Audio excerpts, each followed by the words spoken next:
Akizungumzia mpango huo jijini Arusha, makamu mkuu wa taasisi hiyo Profesa Maulilio Kipanyula amesema utekelezaji wake umeanza na baadhi ya taasisi ikiwemo ya Global Education Link imeingia makubaliano na chuo hicho kwa ajili ya utekelezaji. Moja ya output tunayotarajia kutokana na haya makubaliano itakuwa ni kuongeza idadi ya wanafunzi. Kuongeza idadi ya wanafunzi hasa wale wa kimataifa. Ni kwa namna gani tunaweza kuvutia vijana wenye vipaji kuja kusoma, kuja kushiriki kwenye safari ya kufanya ubunifu wenye tija katika Taasisi ya Afrika ya Sayansi na Teknolojia ya Nelson Mandela. Kwa tunaunganisha nguvu kati ya Taasisi ya Afrika ya Sayansi na Teknolojia ya Nelson Mandela na Global Education Link. Tunataka Nelson Mandela iwe ni platform ambayo italeta vipaji, itazalisha vipaji vya vijana wa Kiafrika.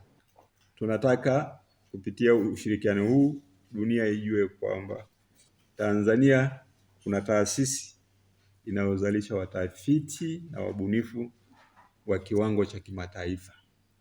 Kwa upande wake, mkurugenzi mwanzilishi wa taasisi hiyo ya Global Education Link, Bwana Abdulmalik Molel, amesema ushirikiano huo ni ukombozi mkubwa kwa vijana kitaifa na kimataifa.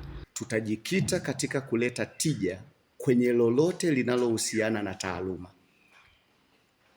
La pili ni investment.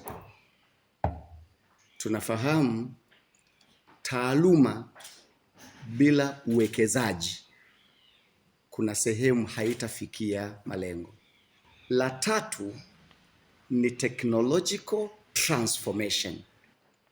Tunataka tuchukue yale maarifa ya kile chuo cha China ambacho kimekuwa kikifundisha wanafunzi na kuwa linki moja kwa moja kwenye industry na kuwa ni wazalishaji kwenye upande wa technology. Halafu tukapata kipato kwa wanafunzi wetu, ili kipato hicho kwa kupitia startup tumuone akiwa pale mjini ameajiri watu 1, 2, 30, 40, 50 kwa sababu ameitafsiri elimu kwenda kwenye uchumi, na ni moja ya lengo kubwa la chuo kikuu.